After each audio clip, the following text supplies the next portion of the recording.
All right, welcome to the Monday Scramble. Things are a little bit different this week, and next week, Kaya and Wolf is away. You won't be hearing any of those comedy intros. I'm really sorry you'll have to go through a 2-week drought, but we'll do the best we can in her absence, and we'll still have fun, and we'll still also talk about pretty serious stuff. We're going to do both today. Towards the end of the show, towards the middle of the show, we're going to look at the world of baseball. We're sort of at a little magic moment in the baseball season. It's the trade deadline, but very specifically, we're going to talk about the focus on pitchers. And why, in fact, they say in spring training the pitchers are ahead of the hitters. Well, now the pitchers are ahead of the hitters all the time, basically. It's very difficult for the hitters to hit the pitchers.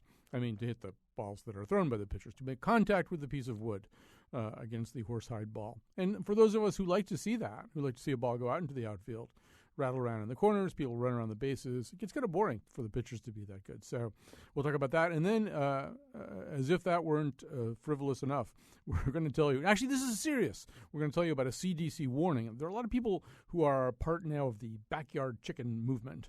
And the problem with the backyard chicken movement is people mistake these backyard chickens for pets. And then they have contact with them, not understanding that chickens are often vehicles for salmonella. So we'll tell you why you should not kiss or otherwise nuzzle or cuddle with your chickens. Anyway, we're going to start much more serious than that. We are going to talk about one facet of the very troubling case of Sandra Bland, and for that matter, Kendra Chapman. And we could be talking about a whole bunch of other cases because, in fact, all over this country, there are people who are sitting in jail cells waiting for trials. They are being punished before their trial, which is sort of the cart before the horse, right? You want to have the trial and then, if warranted, punishment. But because of our system of bail, a lot of people are not in that situation. So joining us to talk about this is Leon Neyfakh. He is a staff writer for Slate. Welcome to our show. Thank you for having me. So we can use the Sandra Bland case as a case in point anyway. We know that she was pulled over for an illegal change of lanes. We know that her encounter with the officer who pulled her over escalated into what we might call maybe a personality clash. The officer called it a little bit more than that. And suddenly she's in jail for 3 days. Now, explain why it was that she was in jail for 3 days. So she was arraigned on Saturday, which was the day after she was arrested and brought into the jail. And during that arraignment, a justice of the peace for the county, for Walworth County, Texas, set her bail for $5,000. And that meant that she, through a bondsman, could have secured a bond for that amount of money, which would have cost her or her family $500, or 10% of the total. And they just did not get that together before Monday morning, which is when she was found dead. Yeah, we know that they were trying to do that for her, trying to get her out of there. That's right. So the argument, this is part of a larger national argument. There are groups, there are organizations here that have been for some time agitating for the idea of changing the system, maybe just getting rid of this system. But before we talk about getting rid of it, let's talk about the argument in favor of it. Why is there a system of bail here in this country? So, the basic principle at work here is that if you require people who have been accused of crimes to put down some money before you let them out of jail and let them walk, in advance of their court date when their case will be heard, that will improve the likelihood that they will actually show up to that court date. So if there's money on the line in the form of bail, we can count on those people coming back because they don't want to forfeit the entire sum. Which is what would happen if they skipped town. So that's it's supposed to be kind of an insurance policy. You require someone like Sandra Bland to post $5,000 bond, figuring that if she's gonna flee instead of showing up to court, she will think twice about that because she won't want to forfeit that $5,000. All right. By the way, as we go along here, I am going to argue for the abolition of this system or the substantial modification of it. But you may have your own thoughts out there, and you are welcome to call in at 860-275-7266, 860-275-7266. Leon Neyfakh, this seems to be a system that has kind of inverted its own purpose, right? The original notion here is that we really don't want to be holding people without trial for long periods of time, and there are constitutional problems with that. So this system was set up I think, with the expectation that most people would make bail and then have this incentive to show up. Not that people wouldn't make bail and therefore be held in large numbers for large amounts of time. But I'll let you pick it up. No, that's right. I think the idea, the word bail actually refers to the process or the act of getting out. The system should be geared towards essentially imposing the least amount of hardship on the person who has not yet been convicted of any crime, while also guaranteeing that justice can be served, which would require them to appear in court at their court date. And you found that there are organizations that have been lobbying for some time for changes in the system, correct? Yeah, there's a big bail reform movement brewing, and I think it's gathering momentum pretty meaningfully. The one organization I've been sort of focused on is made up of a couple of lawyers in D.C. They go by the name Equal Justice Under Law. They're civil rights lawyers, and they've been mounting cases against small cities, primarily in the South, where they have made the argument that keeping someone in jail just because they can't afford their ticket out is unconstitutional because it violates the Equal Protection Clause. And they've been successful so far. They've convinced or pressured, I believe, 5 cities to get rid of secured money bail, which is the system that that requires someone to put the money up before they are let out. And these 2 lawyers, they have big ambitions. They hope to keep suing cities that use the system, and so far they've really stuck to small places, small cities that people haven't really heard of. But at some point they might set their sights on a bigger city and get more attention. And already one of the cases they've pressed has attracted the interest of the Department of Justice, and it was a city in Alabama that they sued. The Department of Justice issued a statement of support, essentially saying that we also think that this system of bail is unconstitutional. Now, the reason that it's unconstitutional, well, there are probably some Sixth Amendment problems with it. We can come to those in a second. But the almost more pressing one is the 14th Amendment. In other words, it seems as though, I could have made Sandra Bland's bail. If I'd been arrested with the exact same charges, there's just no question that I could get $500 so I could walk out. So you have one class of people who are incarcerated without trial, before trial, almost indefinitely, depending on how quickly the trial can be arranged. And you have another class of people like me, who can just walk away from that. So, that's right. So I assume that's the 14th Amendment argument. Precisely, yeah, and it's a very strong argument. And one of the little lawyers who I've been talking to from that organization, he puts it very starkly. He says nobody should be held in a cage because they're poor, when someone who is not poor could walk right out. And it's not mysterious. I mean, often when we have those kinds of due process arguments or equality under the law arguments that are somehow or other based on money, they're kind of secondary. But this one's just really clear. Super clear. There's an amount of money that's set up, and either you can get it or you can't. If you can't get it, you're screwed.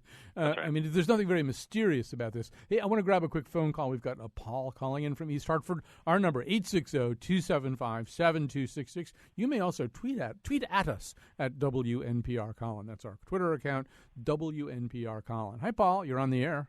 Hi. I want to say that the bail system is an absolute disgrace. I know of a situation where a person had committed a drug offense. The Manchester Superior Court set the bail at something like $30,000. The bondsman charged $2,500 for the bond. If you forked out $2,500, what's left to actually get a lawyer? So in many ways, you're being denied the right to actually get a trial by a justice system. It is disgraceful. If it's something that involves violence, danger to other people, that's one thing. But especially drug crimes, when the person is only hurting themselves, the bail ought to be their own recognizance, or maybe something token, unless they've specifically skipped bail at other times.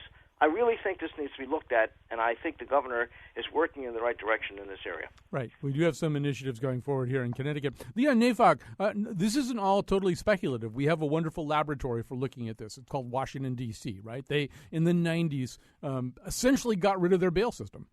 Yeah, and it's worked out really, really well so far. The fear that is expressed usually by bail bondsmen who don't want bail to go away and who are very powerful in terms of lobbying lawmakers. The argument they make is that if you don't have bail, then people won't show up to their court dates, and it's just been shown that in Washington D.C. that's just not true. The system has worked fine. They have about 15% of defendants who are held on what's called preventive detention because they're deemed too dangerous to be released into the public.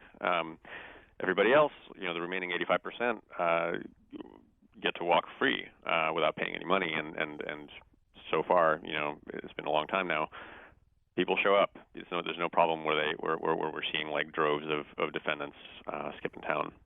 And to whatever extent we measure this, and as they start to measure it in some of these other places where these initiatives to change or scrap the bail system have been successful, you also have to measure it. Also, you have to subtract all the people who jump bail under a standard bail system too. I mean, no system's perfect. Sometimes people put up the $2,500 and then they're just not in court either. So it's not as though bail always compels appearance. You're gonna have to look at that too. So to me. It seems as though you can't unthread this entirely from the Sixth Amendment issue, too. And we've certainly seen this really vividly in New York City where, the guy who wound up being sort of the poster person for it was Khalif Browder, the guy who killed himself. But he's held in Rikers for 3 years without a trial. He was accused of stealing a backpack. The charges eventually were effectively dropped against him. I mean, this is like an insane amount of time to be in prison. Yeah, for $3,000 bail. Yeah, $3,000 bail in an incredibly dangerous environment, too. This is not a safe place to be by any stretch of the imagination. He was exposed to incredible amounts of violence. So, and the argument that the reformers make is that, we can't. How can you possibly justify putting someone who's not been convicted of any crime in a situation like this? I mean, there's been plenty of studies that show the horrible effects of being in jail even for one day. I mean, this is partly why the Sandra Bland case I think is actually a really important one to look at as this reform movement goes on. Is that she was there for not that long. I mean, but still, like someone who's never been incarcerated before, like someone who is freaked out by the whole situation. Like, not only in some cases you're going to see people lose jobs over a one-day jail visit because they didn't show up because they couldn't show up to work that day. You're going to see people have problems with their families. It's hugely disruptive, and we're sort of forcing people to go through that just because they don't have money to get out. It's very strange. I went back and looked at the declarations made by Mayor de Blasio and the state's top judge, Jonathan Lippman, kind of in the wake of the Browder case and some other stuff. So they announced this new initiative to see if they could drive down this number of people who are being held in jail without trial for long periods of time. And so they said that in the first part of the plan, I think I'm quoting from the New Yorker article about this, everyone who has been held in the city's jails for more than a year without being convicted of a crime, and that's about 1,500 men and women, will have their cases fast-tracked with the goal of resolving half of these cases within 6 months. I mean, that's sort of the noble high-speed initiative that, first of all, a year and a half, right? Yeah, I mean, a year and a half if you're lucky. If you're in the half, that's lucky. It's half the cases you'd be out in a year and a half. I mean, it seems such an incredible violation of the notion of innocent until proven guilty and not holding people. And judges are supposed to, by the way, consider a defendant's ability to pay when they're making a bail, when they're setting bail. Like, they're supposed to look at your financial situation. The problem is that in a lot of places you see the use of what are called schedules, basically like predetermined price tags that come with different crimes, different levels of crimes. So in many of those places, the person's indigency, the fact that they can't pay anything, is not taken into account at all, which makes those particular approaches to bail illegal. Right. So, I mean, in other words, if you bust up a Starbucks or something, then it's $100,000 bail no matter who you are, no matter what your means are. Some people are going to be able to go to the bondsman, get the $10,000 and get out. But it's just one size fits all for that crime. Which that was the system in the Sandra Bland case, by the way. And remarkably, it had been 6 weeks earlier. They'd not been using the system, and then, as I learned during my reporting, that it was only 6 weeks ago or 6 weeks from her death that Waller County moved to a fixed bail system. All right, let's grab a call from Joseph in Meriden. Sounds like he's had his own experience. Hi, Joseph. You're on the air. How are you? I just wanted to tell you my experience very broadly. I was arrested in central Connecticut for something very minor, and not only did I have to come up with the bail money, which I actually had, I was told that I had to have an outside source come in and meet the bail bondsman. In this instance, it was my elderly father. He had trouble. The bail bondsman didn't show up, and I was in jail for 48 hours. When I finally got in front of a judge, I was let go with a promise to appear. But those 48 hours were incredibly traumatic, and it was for a very minor incident. And once you get in the system, it's very difficult to get yourself out. That's just a comment I wanted to make. All right. So, Leon, just to sort of reiterate something you said earlier, it does seem as though there's a movement building here. Like a year or two ago, if we were having the same conversation, it would be a fairly abstract one. But it does seem as though a few dominoes are starting to topple a little bit, correct? Yeah, it seems like people are talking about it a lot more. You're seeing articles about it. You're seeing legislators bringing it up. You're seeing judges talk about it.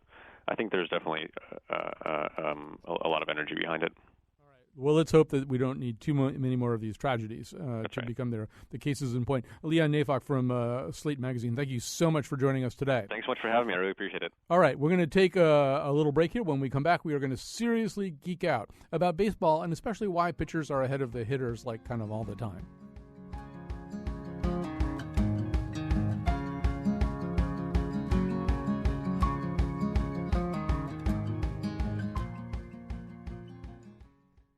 And I think we're back. All right, so we're making an implausible transition here. That was a really important segment, though, and I just, over the weekend I was getting in some discussions for want of a better word, online with people about Thomas Jefferson.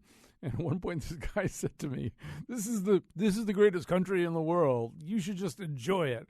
And I really wanted to say, well, it would be the greatest country in the world if we did any of the things that we actually say that we do. But, for example, this bail conversation is just an example of that. We don't really do the thing that we say that we do. Anyway, towards the end of the show today, we are going to have a conversation about the hazards, and they are real hazards, significant health hazards of what are known as PDAs. That's poultry displays of affection. People look at the backyard chickens and they just think it's like a cat or something, and they put their noses on it and they put their mouth on it, and then they get salmonella. But we're also going to talk about the yawning psychic gap that must exist in generations of Americans, that they would need affection from a chicken. There's something else going on here, and it's something that worries me deeply about the health of our society. Anyway, that'll be coming up towards the end of the show. It's a pre-taped interview. Phone's a little squawky, very appropriately for a chicken segment. It sounds like chickens are something bad is happening to them in the background, but you'll learn a lot and you'll grow. Right now, we're going to talk about baseball. Ben Lindbergh is a staff writer at Grantland. He is doing a lot of very interesting journalism right now about baseball and specifically about pitchers. It seems to be all about the pitchers these days. Even historically, it's about the pitchers. 3 out of the 4 Hall of Fame inductees this weekend are pitchers. Most of the trade talk that's going on right now in the thick of the trading season for baseball seems to involve pitchers as a prized commodity. And as Ben will tell you, there are lots of reasons why a pitcher might be an extremely valuable commodity these days. Ben Lindbergh, welcome to the show. Thanks. I'd really rather be talking about chickens, but I guess we could talk about baseball. Not everybody can talk about chickens. I'm not qualified. Everybody wants to, but it's a society of specialization. You could talk about the San Diego chicken. That would be about it, though. One thing that we know sort of over the last few years, and you've written about this, is that what ignoramuses like me would very loosely and sloppily characterize as offense has been on the decline. Maybe not so much here in 2015, but if you look at things like scoring, it's on the downturn. And if you look at things like strikeouts, they're going up. Right? That there's reason to suppose that the pitchers are semi-permanently ahead of the hitters. Is that fair to say? Yes, I think so. That's been the trend throughout baseball history, is that if left alone, pitchers kind of gradually get the upper hand. Strikeout rate has been rising slowly but steadily throughout baseball history, and eventually it gets rolled back from time to time. The strike zone changes, or the mound height changes, or baseball does something to swing the balance back toward the batters again. But there hasn't been one of those somethings for a while now. And so for several years, scoring has declined and strikeouts have increased, and those things are are obviously correlated. And there are a number of factors for it. You know, probably the greatest factor that we've been able to establish is the change in the strike zone. And there hasn't actually been a change to the rulebook definition of the strike zone, but it's been called differently than it had been before, because now there is this tracking technology that Major League Baseball can tell exactly where the pitches are going and exactly which pitches correspond to the rulebook definition of the strike zone, and the umpires are now graded based on how closely they come to this rulebook definition as judged by technology that can tell where the ball was within an inch or so. And so they're instructed to call the strike zone the way it's defined, but it turns out that the better they come, the closer they come to that definition, and the strike zone is actually more accurately called than it ever has been before. But in a sense, that sort of backfired because the zone is kind of big. It's been getting bigger and bigger, particularly at the low end. So you see far many more low strikes now, strikes at the knees or just below the knees. And hitters can't really hit those pitches, at least not for power. But they know that they're going to get those strikes called on them now, and so they have to kind of swing at those pitches anyway or protect those pitches. And so you're seeing more called strikes down there. You're seeing hitters swing at pitches that they can't really hit as forcefully. And there's just a larger area that the hitter has to protect now. He has to worry about up, he has to worry about down, out, and in. It's just a larger area, and that probably accounts for a third to a half of the decline over the last several years, which is enormous. All right, so, and we'll talk about some of the other things that account for other parts of that decline, but I think we have to acknowledge the Procrustean nature of this problem. So that, I mean, okay, so it turns out the more accurate they are about the strike zone, the more it seems to benefit the pitchers. So the natural counter to that would be to change the strike zone. The difficulty there is what you probably don't want are a lot of high counts and a lot of walks. And presumably, if you change the strike zone, you'll have more balls, and it seems as though chances are you'd have higher counts in general and more walks, and that's just another kind of boring, right? That's possible. There actually are more pitches thrown now than there used to be. Strikeouts take a number of pitches. You know, it takes at least 3 to strike out, and generally more than that, because guys will foul pitches off or they'll take pitches. And there is more of an emphasis on being selective at the plate, and MLB has sort of selected a new generation of hitters that is more like kind of the Moneyball model of 10 or 15 years ago, where guys will take pitches and work walks, and there's no stigma about striking out really anymore because everyone does it. And in fact, it's not really a bad thing. You know, strikeouts in general are not all that counterproductive for hitters because, you know, it's better than putting a ball in play and getting a ground ball double play, which is one alternative. And strikeouts often go hand in hand with power hitters, but there's been such a league-wide increase in strikeout rate coupled with the way that teams are playing defense now, where they're positioning their fielders where they think the fielder will hit the ball, not just in the traditional place where fielders are supposed to stand. And so now even putting the ball in play leads to, you know, less good outcomes because you're less likely to get that single that goes through the infield than you are to just hit the ball to the third baseman or shortstop who's playing on the right side of second base now. So it's really a confluence of factors that have kind of come together to favor pitchers more than hitters. One of the problems with the modern era for me is that, you know, for people like me who are, metaphorically speaking anyway, the guy on the bar stool or the seat in the coffee shop with an opinion, is that it turns out everything has now been quantified and studied. Everything that I might possibly have an opinion about based on my own lame perceptions of what I'm seeing is either true or not true pretty empirically. Somebody studied it. And so one of my, I mean, you were just talking about this, but one of my just, you know, totally anecdotable, unprovable assertions, but it's probably either provable or disprovable, is that because the pitchers throw the ball so much harder now, the ball comes up there much faster, and we can talk in some detail about that, that one of the things that they do is just foul off as many of them as they possibly can so they can try to begin to time it, try to begin to see it, try to maybe look for a pitch that isn't 98 miles an hour, and that kind of leads to a certain artistry on the part of the batter of just wearing the pitcher down, fouling off as as many as they can. It's not new. Even prior to my time as a baseball fan, Luke Appling was like the most famous guy, I think, for these incredible displays of fouling off balls. But it seems to me, somebody's counted this, I'm sure, Ben, that it's happening even more now. Well, I think there are certain guys who have that ability. Appling is famous for it. Ichiro is famous for it and actually could do it. From what I've seen, it's a rare thing for hitters to be able to do. That, if you look at the rate of foul balls on swings and you compare, say, no strikes to one strike to two strikes, you would think that there would be a big increase with two strikes, that once a hitter got to two strikes, there'd be many more foul balls, and he'd just kind of be, protecting the plate and shortening his swing, that sort of thing. League-wide, at least, there isn't really any evidence that that's the case. So there are guys like Ichiro who seem to have the bat control or the mindset to do that. But I think on the whole, you're seeing hitters not really shorten up their swings all that much with two strikes. There's no stigma surrounding strikeouts anymore. There's not a whole lot of power, so power is sort of valued, and so guys will swing away on two strikes as if it were 0 or 1 strike. So I don't know that there's a whole lot of adaptation on the part of the pitchers as far as adjusting to the count and, trying to foul off pitches until they get one they can hit. You might want to ask Mike Napoli about whether there's no stigma against strikeouts. But anyway, just kind of a regional observation. Well, I mean, can we just talk about Napoli, if I could interrupt, Napoli actually is one of the guys who the studies have shown has been impacted the most by the new strike zone because, he was a guy who a lot of his value came from his ability to tell where the boundaries of the strike zone was and to work walks and to not swing at pitches that weren't going to be called strikes.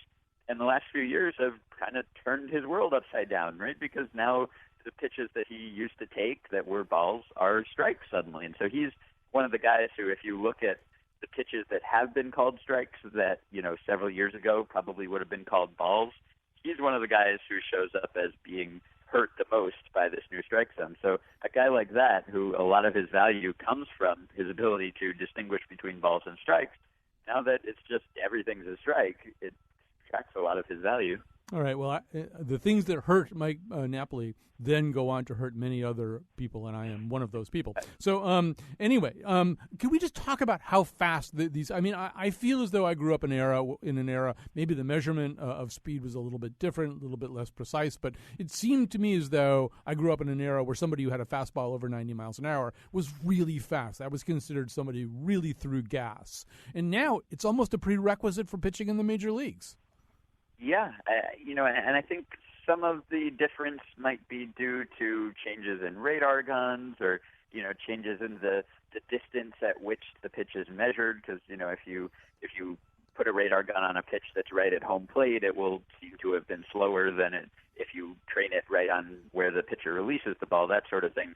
But it definitely does seem like over the last decade or so for which we have reliable velocity data, there has been an increase of a couple miles per hour league-wide, which is a lot, because if you look at what happens to pitchers when they gain a couple miles per hour or lose a couple miles per hour, it's really significant. Those extra milliseconds that a faster pitch shaves off the batter's reaction time really matter. And partially that's a result of the increasing specialization among pitchers that, there are so many relievers in the bullpen now that each guy will come in for an inning at a time or not even an inning at a time. And so there's no need to conserve anything or hold anything back. It's just throwing at maximum speed right from the start. And so there are more guys doing that. So that's part of it. But even starters, they seem to be throwing harder also. And, it could be just better training techniques, better mechanics, better scouting to find guys who will throw hard, that sort of thing. So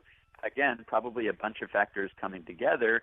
And I guess if you're a hitter, the saving grace is that the harder a pitcher throws, the more likely he is to get hurt. And so we've also seen a number of injuries that maybe we wouldn't have seen in the past. But it's definitely true, that perception that 90 used to be special and now it's not, that is absolutely the case. And obviously, 100 used to be even more special. When I was growing up, the only person that was ever talked about in connection with was a guy named Steve Delkowski, who could supposedly throw over 100 miles an hour, but he had no idea on any given occasion where that ball was going, which tended to militate against his greatness. Now we have at least one pitcher who, I believe from reading your stuff, he's averaging over 100 miles an hour? Yeah, Aroldis Chapman, the Reds closer, has hit 103, 104. He's regularly averaged over 100 for a while now. And there's even a reliever on the Marlins this year called Carter Capps. Yes, I want to talk about this. Yeah, so he not only does he throw 97 or 98 as measured by a radar gun, but he has developed this sort of hop in his delivery where he literally jumps. He leaves the ground after he pushes off the rubber, and he lands right at the very bottom of the pitcher's mound. So he's getting a few extra feet from this hop, which there was some controversy over, whether it was actually allowed. MLB said it was legal, and so he is allowed to do this. He sort of hops forward, propels himself off the ground, and if you look at this new stat that is available called perceived velocity, which is measured by StatCast, the new MLB system that is installed in every park this year, that tells you how far in front of the mound the pitcher releases the ball. And he releases the ball so far in front of the mound that his pitches, even though they might say 97 or 98, actually appear to be, 101, 102, just because the batter has less time to react than they would with someone throwing the same speed who's releasing the ball farther away from the plate. So, in a sense, he is the hardest thrower in baseball. But yes, there is, there are lots of relievers this year who, you might not even have heard of. These aren't necessarily stars, but they're guys who can come in and throw 99, 100. So you have the perceived velocity thing I thought was really interesting. It's kind of like the heat index. They say it's 91. It feels like 97 or something. So exactly. So if you and I are both throwing 90 miles an hour, but you have to throw 66 feet and I have to throw 61 feet, my pitch is going to be a lot faster than yours, at least in the eyes of the batter upon whom it is bearing down. I just want to say, and this is totally kind of at that Des Bryant quality of, like, I don't know what the rules are, but I know what that looks like. Like watching the first time I read your article and then I watched the clips of this guy, it looks totally illegal. He jumps off the rubber and lands with his arm kind of behind the rest of his body, and then he throws. How can that be? Why wouldn't everybody do that? Yeah, it works almost too well. If everyone could do it, and there is another reliever, Jordan Walden, with the Cardinals, who does it to a slightly lesser extent. If everyone could do that and that became the norm, I think it probably would be in MLB's best interest to declare it illegal because it works too well. Carter Capps, I think, has about a 50% whiff rate this year, which means that half of the swings that batters take against him are whiffs. They miss. So if everyone could do that, that would be very, very bad for batters. I think, it's hard enough to control your pitches when you have a traditional delivery. When you are flying, essentially, on your way to the plate, you would think it would be even more difficult to control where your pitches go. Capps seems to be able to do it. He can hop, and he can also put the pitches where he wants it. I would guess that ability is rare, or at least baseball should probably hope it's rare. Well, yes. Ben, I feel as though not only should he be called for an illegal pitch, he should be called for traveling.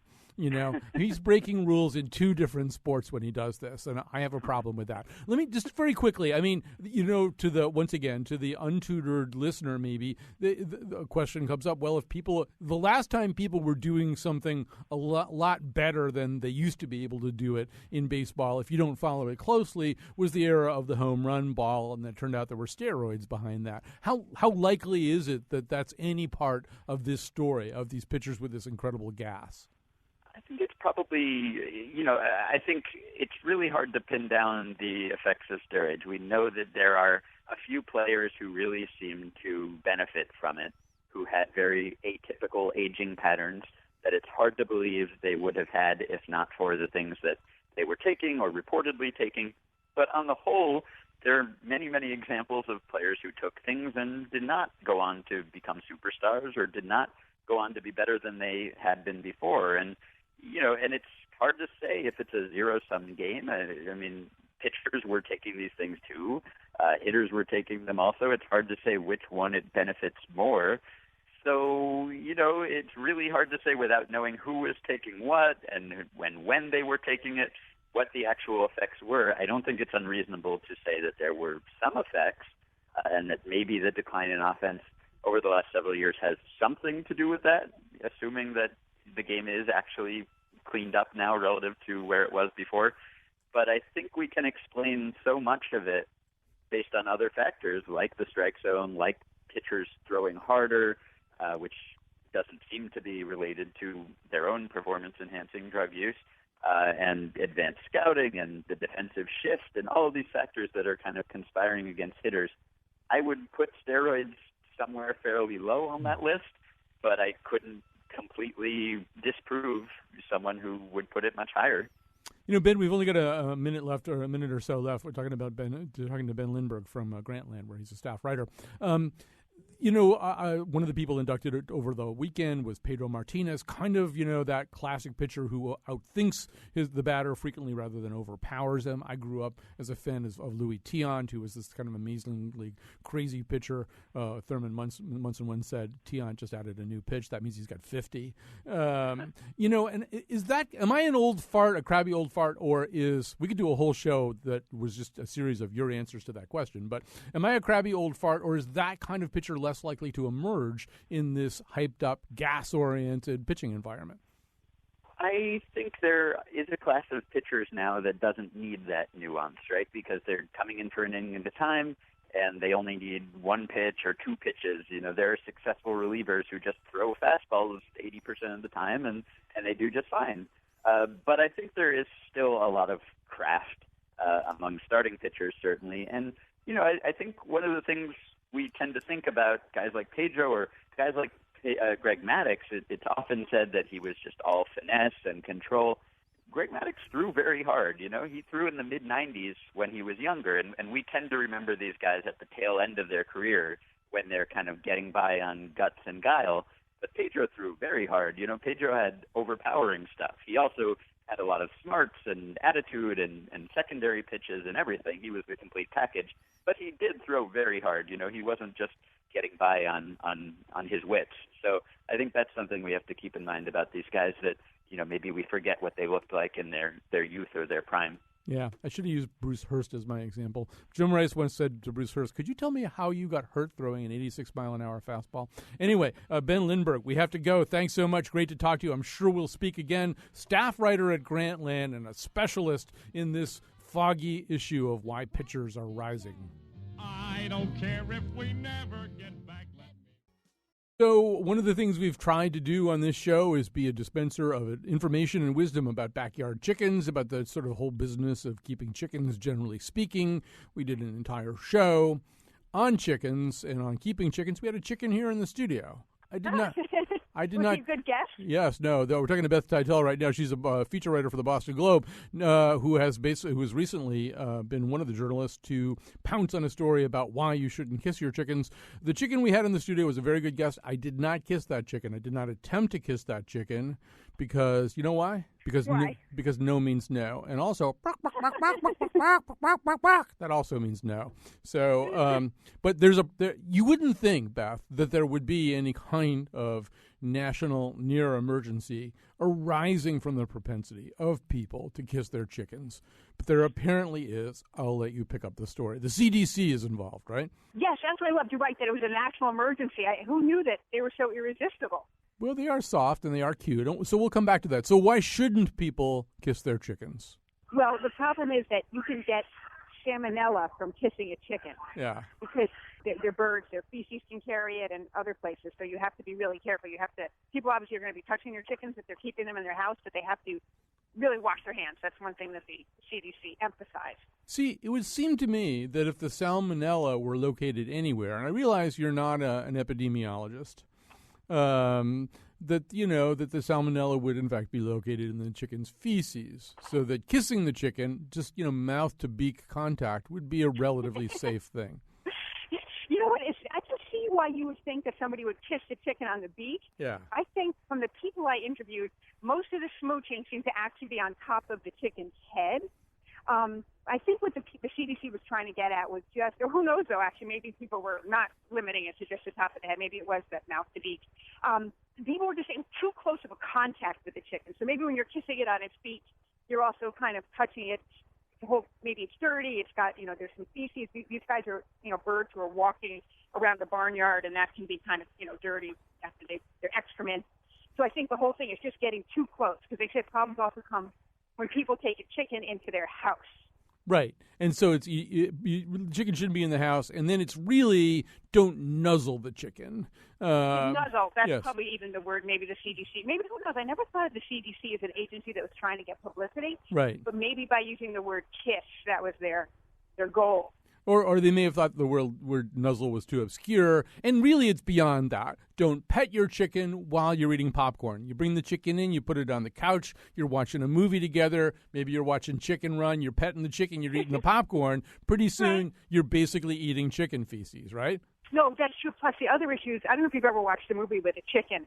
We have, and they're terrible because they talk the whole time. If they've seen it before, they spoil it. They're just terrible, terrible companions for TV shows. Right, and also with the popcorn, they have a lot of, they're like, I don't want the butter. So for many reasons, you shouldn't be watching a movie with your chicken. But the big one the CDC is concerned with has to do with health, as you said. So you're saying that they actually go, Bruce Willis is really dead. Yeah, exactly. So chicken spoilers, a bad thing. So when you say we've watched a movie with chicken, do you actually own chickens? No, I said that as a joke. I do not actually own chickens. I was surprised. The thing that surprised me was that I knew that people did own chickens, but I didn't realize that people were getting that cozy with the chickens that they owned. I mean, the people who have chickens, the ones I interviewed, said they got them because a lot of times they wanted the fresh eggs. That's actually what seemed to motivate a lot of people. Yeah. So it was that they got them for the eggs, and then I think they actually found that they started to enjoy the chicken's company. And other people said they really enjoyed watching the chickens peck and scratch around the backyard. I talked to one woman who said she's a very busy career person, and she was surprised to find that she found watching chickens relaxing. So, yes, and that's fine. But, I mean, the problem is that the baby boom generation and Gen X and Gen Y and the millennials, they're all one big, huge clump who don't understand what things are. So, for centuries, people have understood that a chicken is essentially, it's a soulless egg machine, right? It's not it doesn't have a personality. It doesn't really need your emotional succor. It doesn't need anything like that. And you shouldn't need anything from a chicken. You shouldn't be so desperate and emotionally needy that you have to interact emotionally with a chicken. But instead, we have this huge cohort, starting with people born in like 1948 or something and going forward, who they get backyard chickens, and before you know it, the chicken is like sleeping in bed with them, right? Well, the thing I love about what you just said is let's look at there's two parts to it. Part number one is that the chickens don't have personalities. People actually told me that their chickens did have different personalities in the way that a cat or a dog would. So I think there we could say if you actually got to let yourself get to know a chicken, you might hopefully safely eat those words. But the other part of what you said is so fascinating because, right, how emotionally needy are you that you actually need something from a chicken? Mm-hmm. I mean, what does that say if your chicken is your soulmate? Right. And so the reductio ad absurdum that you found, Beth Titel, is that, you found somebody who actually put a diaper on on the chicken so the chicken could be in the house? Oh, yeah. I interviewed a guy who said that he said to me, this is actually a funny guy. He had a lot of chickens, but he looks at them he wanted to emphasize to me that he looks at them as livestock and not pets. He said, I'm not one of those people who puts diapers on my chickens, and I thought he was making that up, but in fact, I went to Amazon, and many different companies actually sell chicken diapers.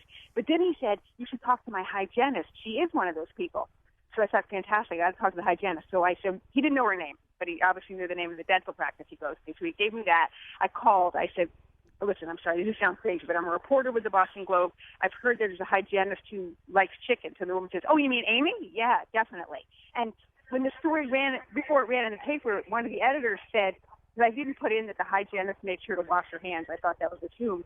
He wanted to put that in because he was afraid that the boss might read it and she could get fired. I mean, you don't really want to think of your hygienist not washing her hands. Yeah, I mean, I don't think of myself as a really picky person. Yeah, no, me neither. But if I were going to the dentist and I knew from reading one of your articles that the hygienist cleaning my teeth right now had this whole relationship with the chicken and the diapers and the, and they're taking the diapers off. And I would really want to know about the hand washing, No, I know. That's actually almost a profession that you would least want to be a chicken lover, would be your hygienist. So the more people I interviewed, I had so many crazy things after a while I couldn't even put them in. I mean, I just ran out of space. People knitting sweaters for chickens. They have specially made tables. They're not picnic tables. They call them chicknick tables. So it's a table that's tiny little benches with little roosts for the bird to stand on and a small table. So if you're enjoying a picnic outside on July 4th, which is, we know chickens like to celebrate that holiday, the chickens are right next to you eating their feed from their little table while you're having whatever you're having at your table. Okay. No, I like chickens, actually. I think they're great. I was briefly even involved with a religion where chickens are sacred. But, really, if you have a special picnic table for your chicken so that the chicken can celebrate the 4th of July barbecue with you, there's some gaping psychic deficit elsewhere in your life that you're dealing with. I mean, that's too much. Well, is it part of this also? Aren't there like celebrities? Like everything is usually the fault of celebrities. Aren't there? That's so true. Yeah. Exactly. Surprisingly, I could not find a Gwyneth Paltrow link, but she might well have chickens. But People magazine actually just in June ran a big feature of Jennifer Aniston and her fiance and their flock. And in fact, somebody even gave them 2 birds named Jennifer and whatever the fiance's name is. And who else has chickens? Let's see. Julia Roberts, Kate Hudson, Martha Stewart. I'm not even sure if she's a celebrity anymore. So many celebrities that the birds are now spending time with so many A-listers that I was thinking that the birds are going to start demanding cosmetic surgery. Right. It's like, look at my beak. I never felt bad about it before. It's pointy. My feet are too yellow. Oh, we can do something about that. Yeah, well, exactly. I am of an age. I'm old enough to remember when the only chicken celebrity was Foghorn Leghorn. I was actually trying to, I was actually trying to think because now, like everybody, in newspapers, you want people to click on your stories. So I was thinking, is there some celebrity chicken I could put in the headline to try to get a little more attention? But wasn't he a rooster? He was a rooster, but a rooster's a chicken. A rooster's a chicken. But people are not allowed to keep, at least in Boston, you can't keep roosters. I think it's just too noisy. They're very particular. But yeah, Foghorn Leghorn, you're right. He's actually, I think we're ripe for a new celebrity chicken. I mean, there's an opening. Yeah, there's definitely an opening. Frank Perdue is long gone. So, and it seems to me also that if the CDC really wants to get on top of this, if we really have a problem with people contracting salmonella, and what are we talking about, like 180 cases, something like that? Yeah, you're right. It's 181 cases in four different outbreaks. I think in about 40 states across the country, and 35 people ended up going to the hospital. And, yeah, you're right. So what are we saying? The CDC needs to do what? Well, I mean, maybe they need a celebrity public service announcement. I mean, maybe some... Oh, yeah, right. I mean, it could be Foghorn Leghorn. You could go, I say I like to kiss a chicken, but I say, don't you kiss a chicken. Or it could be like an actual person who keeps a chicken. It could be Jennifer Aniston. I was thinking that. What about a gaggle of celebrities? Like, it could be kind of like the Ellen selfie from the Oscars, but with all the celebrities gathered, and there's a movie selfie, and they're saying, "Don't kiss. We love our chickens, but don't kiss them." Right, a group of celebrities gathered together, having a flock of celebrities. Flock of celebrities not having urgent diarrhea, and they could be saying, right, able to complete the entire PSA, right, not having interrupted for a bathroom break. Maybe even a "We Are the World" type song based on that. We are the world, but we don't kiss the world. Yeah, that's right. We don't kiss chickens. We don't have diarrhea. Run with it.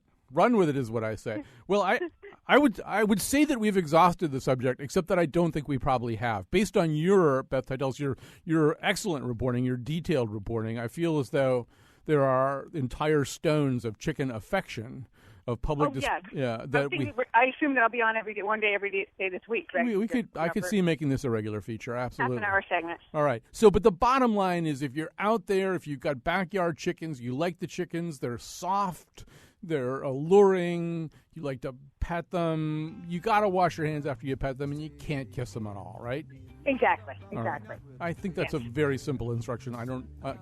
Why can't Americans follow something that basic? Beth Titell from the Boston Globe, thank you so much for joining us. Thank you. Cluck. There ain't nobody here but us chickens. There ain't nobody here at all. So calm yourself and stop that fuss. There ain't nobody here but us. We chickens trying to sleep. Then you bust in and hobble with your chin. There ain't nobody nobody here but us chickens. There ain't nobody here at all.